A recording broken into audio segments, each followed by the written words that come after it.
Becoming You show with me, your host, Leah Rowling. Do you believe you are capable of choosing your future? Sometimes it takes just one person to believe in you, or you to believe in yourself. If you find yourself continuing to say, someday I will take better care of myself, only to continue living the same day over and over and over again, then you, my friend, are in the right place.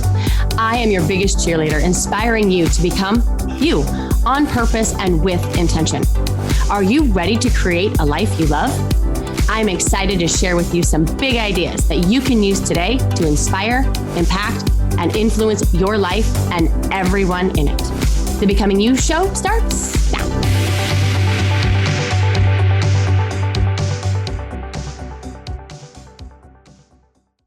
Hello, my friends. How are you? I'm pre-recording this because I have a training. I normally record all mine on Friday. You might not have known that. And lately I've had to pre-record some, but today I'm recording and it's the first day of a new month. And I'm excited. And I know all of you that listen to me and follow me on social know that I love new weeks. I love new mornings. I love new starts of the month, because it gives us an invitation. Not that we couldn't take that anytime in any given day and any time of the month, but it gives us an invitation to really think about how we want this month to go, which means that we have to reflect on how last month went. And I think with all the things that I teach on this podcast, it's really all about self-awareness. And you probably get sick of me saying that term, but it's so true. If we don't know and we haven't assessed how last month went for us, how is it possible that we can really think and create a strategy and set some intentions for how this month is going to go? So I hope that you gave yourself that gift of that time to really kind of reflect on, what was my life like last month? How did I spend it? How did I invest my time? Am I happy about the way it went? Am I discouraged about the way it went? And not in blame or shame or anything like that, just in how you feel about the month. And that gives you an opportunity to set some different intentions on what you might start doing, what you might continue doing, and what you might stop doing altogether. And it's that investment of time piece that I really want to plug into today, because this podcast is a part 2. Yes. So last week, I introduced you to time. We talked about how we don't have a time problem. Time just is. And I believe, and I mentioned that last podcast, so if you missed it, catch it. But I believe the reason that we are so fixated on this idea of time is because we have been led to believe that it's fixed. Now, before I lose you, hang with me. I also teased out this idea that time is just a mental construct. And why, yes, we all have the same amount of it. There's 24 hours in everybody's day. There is an opportunity for each and every one of us to create more time within the time that we have. And if that's a possibility and a truth, which I'm going to defend again today, then time isn't fixed, which is amazing to those of us, most of us, that chase it, that offer up to anyone that will listen, there's not enough time, or I wish I had more time, or I wish there was another person. I wish there was another me. And the only reason why we would want another me, right, is so we could get more done, because we don't have enough time. So we are going to debunk that myth about not having enough time. And I didn't get to this in the last podcast, so I wanted to tease it out in this one, because I think it's so, so, so important that we understand the precious gift that time is, and that we create strategies around having time. I teased out last podcast that similarly with money, it doesn't matter necessarily how much we make. It matters how much we have, and how much we have is a is a complete equation with regards to how much we spend and how much we save. And the difference then is how much we have. Similarly with time, that same formula exists. There are things that cost us time, and there are things that allow us to create time. And so that is really what I want to dig in today. I teased it out again last podcast, but this is the work that we're doing all month long in our membership. Our membership is so special to me. It is so important to me. And I hope you can feel that from me today.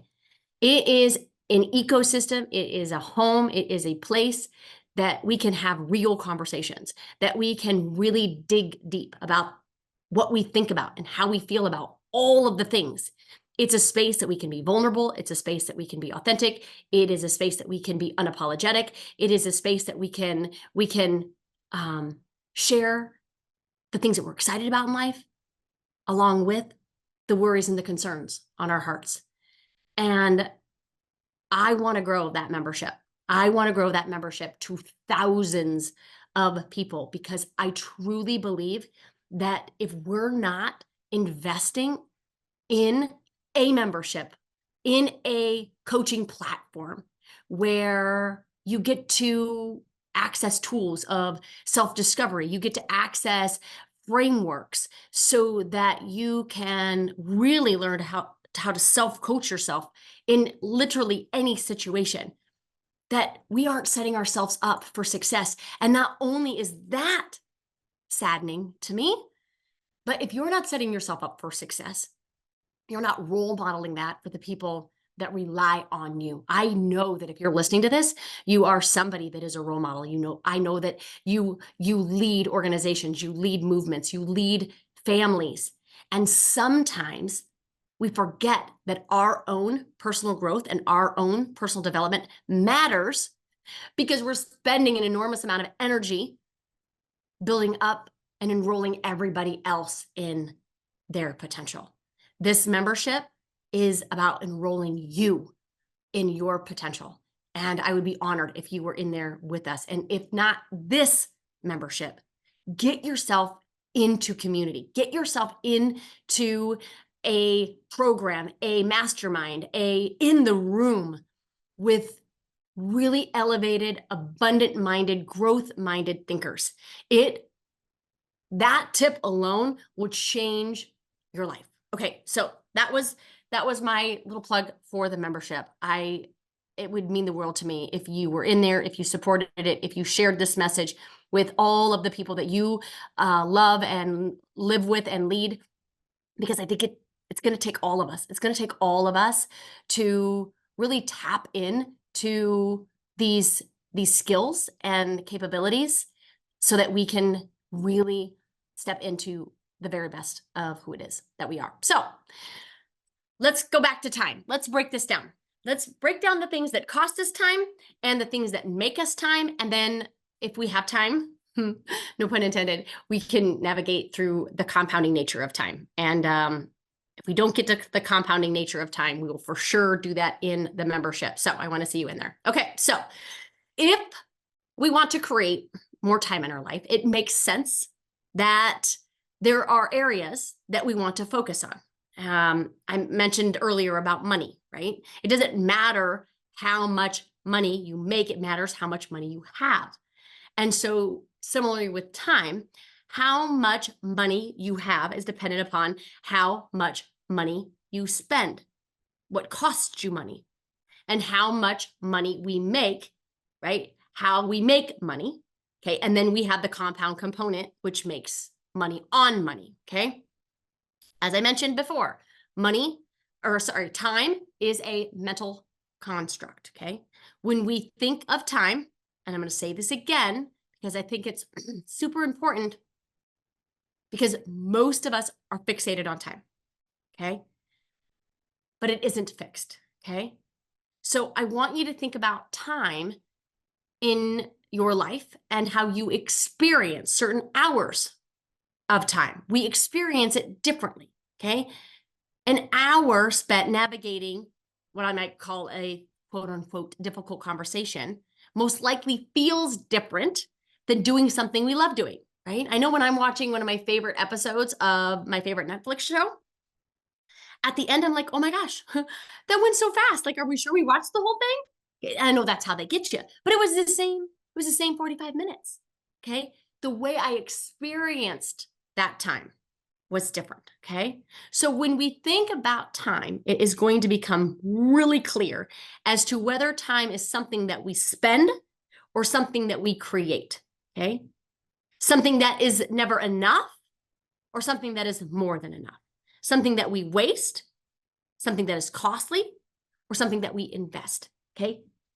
Knowing the difference, I know there's a lot of subtlety there, but knowing the difference between time being something that's wasted versus time being an investment is critical for this whole conversation. Okay. I have witnessed clients spend time in a way that is very costly. Okay. And I have witnessed clients being able to complete 5, 10, 15 times more than others in the exact amount of time. How is that possible? Okay. Our clients that get more done don't spend time. They don't waste time. They don't lose time. They are deliberate with time. They are intentional with time. So I'm going to show you ways that we waste time and create time. Go deep with them in the membership. But I wanted to tease out just a few of these for you here, so that you can kind of wrap your head around what in the heck am I talking about, okay? If you want to have more time in your life, you must know where you are spending time and where you are creating time. So let's talk about some of the time costs that I see, okay?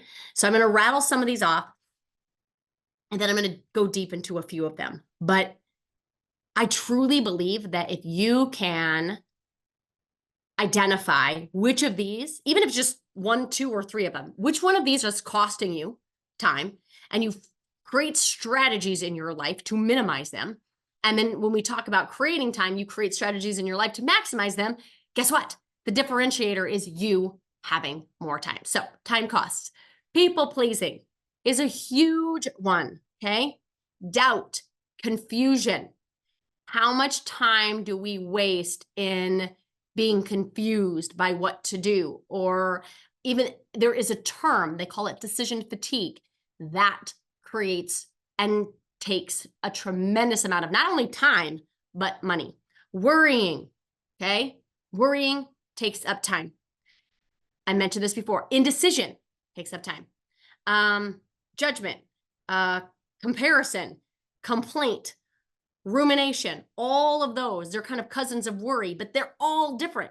And each one of those cousins take up time, precious real estate in our mind that then costs us time. Regret, overwhelm, frustration, buffering, distractions, lack of boundaries. I could go on and on. There's certainly more, but that is just a really good list. So if you could eliminate some, if not all of these from your life, you would be amazed, absolutely amazed at how much time you would have left over. Most of the work that we do with our clients truly is to create more time by reducing the time costing activities that truly trip us up and prevent our progress. So let me tease out a few of them for you just so you can see, because I know right now they're just like, they're just words. They don't really cost us time. I disagree.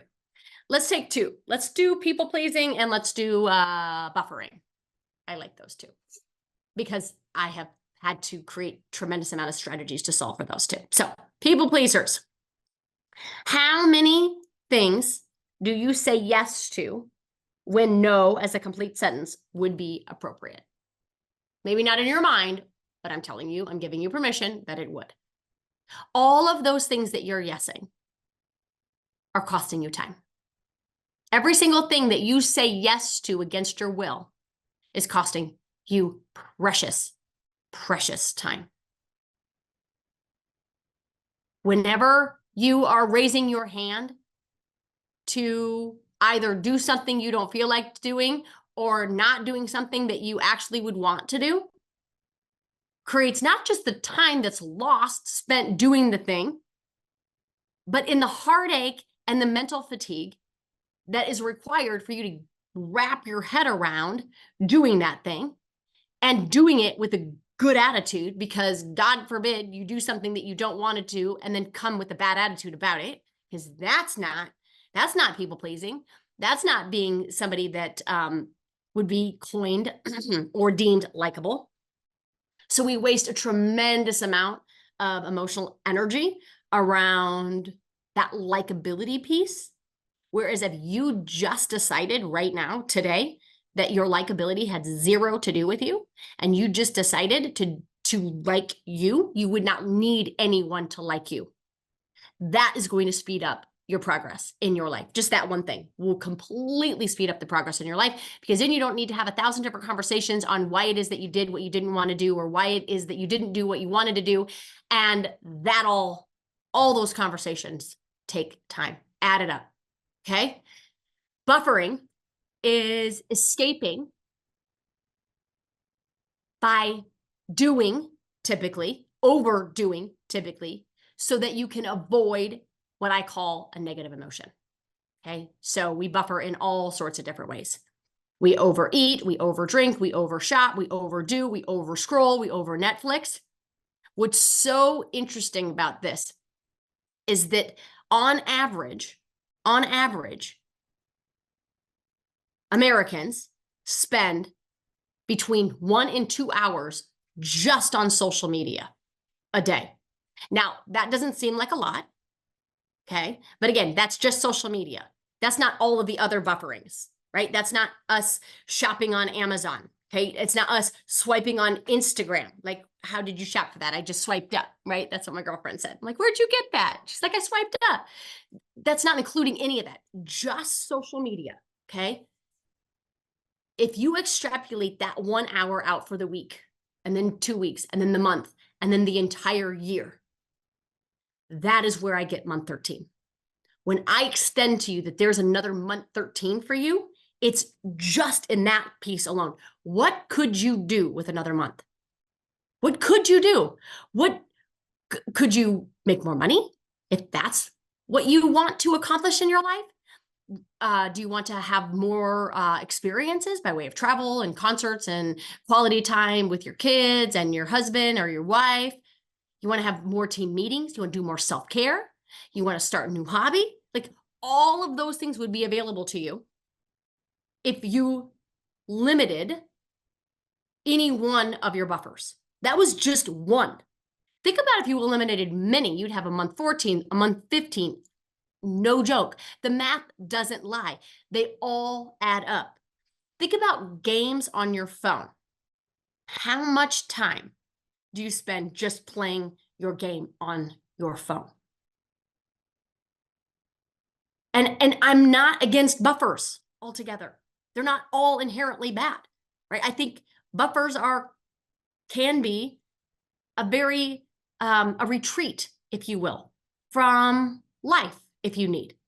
But I don't want any of you all to need a retreat from your life. I want you to create it intentionally so you don't. And the only reason why we think we do is because we haven't set it up that way. Okay. So those are just two of many, many things that cost us time. Okay. And as I mentioned in the last podcast, it is, if not, is our very most precious asset.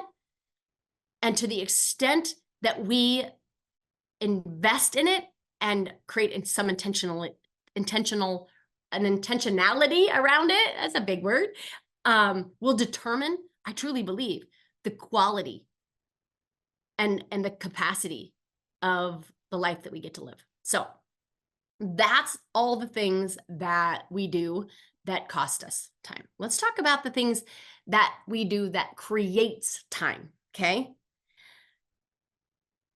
People often are amazed at how much I do, right?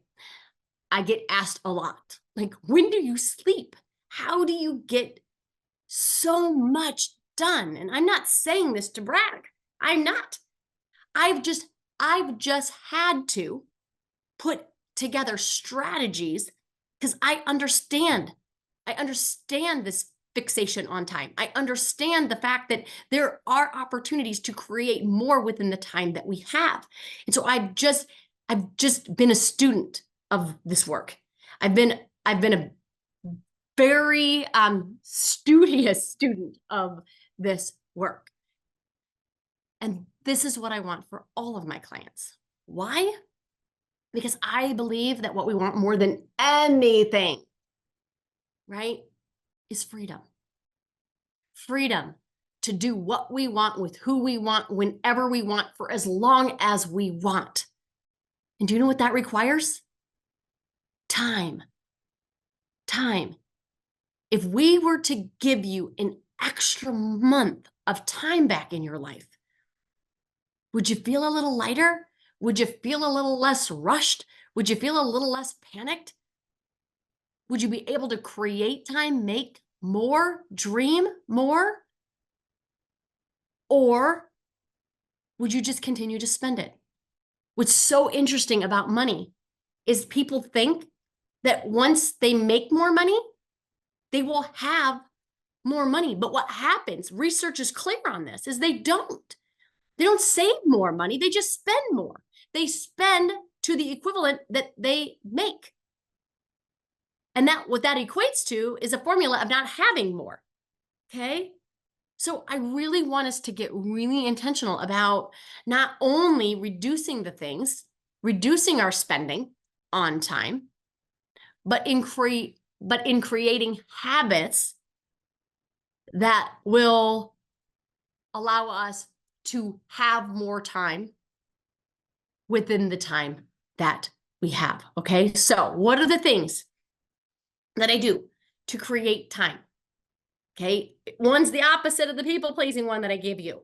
I just have learned to say no as a complete sentence.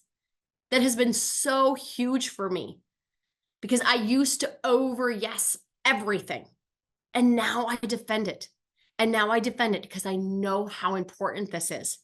And when I am saying yes to something that I don't want, I am literally saying no to myself. I'm saying no to my soul. I'm saying no to what I value. I'm saying no to each and every one of you because you are who I say yes to. Like, I need the time and the space to create, to write these outlines for these podcasts, to kind of think about the topics for the membership, to work with my clients and to continue to be an avid learner of everything neuroscience and everything behavior change. So if it doesn't have to do with that, and it doesn't have to do with my family and my friends and experiences and travel, I have to ask a lot of other questions. I have to get to a value proposition that is congruent with my soul. That's what's required, okay? I live by my clarity words, right? Those become my litmus test. Those become my deciding criteria as to whether or not I say yes or I say no. Having these are a game changer. They are a game changer because if it doesn't align with that, it's just a no for me. And I don't have to make any excuses. Okay. I plan. I Sunday set. We're going to go deep into the Sunday set in this month's training. Sunday setting is the most intentional strategy that I use and that I teach every single one of my clients to do to make the very most of their week. It is when we make all of our decisions in 1 hour on Sunday. Think about how much time you would create in your life if you weren't making all the decisions that you make every single day. If you just decided ahead of time, one, how much more efficient would you be? How much less exhausted would you be negotiating with yourself about what you're going to do and what you're not going to do? Just think about how streamlined your weeks would go because you've already planned it out. Now all you have to do is flip open the calendar and follow your plan. There's no decisions like, what should I do today? What should be my top 3? Who are the people that I should know? It's you've already decided. It's huge. Making decisions ahead of time is the secret. I promise you it's a secret, because then you don't have to negotiate with that lower part of your brain that, again, doesn't want you to make progress in your life, right? It's that part of your brain that's like, no, we don't need to work out today. We'll work out tomorrow. And then tomorrow comes and we we'll work out the next day, right? Or whatever it is that you're navigating to make progress for in your life, okay? The other thing, I just commit to my plan. And it's much easier to commit to my plan when I've made that decision ahead of time, because then I don't negotiate with myself. I take massive action, and I have tremendous amount of failure tolerance, And I want to do it fast. I want to fail as quickly as I can, because I know that on the other side of that failure is success. And I want that fast. So I'm willing to fail fast. These are just a few of the ways that I get back my time, because when we're not willing to fail fast, we procrastinate. That's the only reason we don't take action right now. I promise you. The reason that we all procrastinate as humans is because if we don't take action, then we won't fail. And you've heard me say it. You've probably heard lots of other leaders in this industry say it. That's just failing ahead of time, right? It is, but it is because we haven't been taught failure as a skill set to cultivate, right? So the more we reduce the things that cost us time and increase the things that create time, the more time we will have. And then we just get to compound time with the time that we have, right?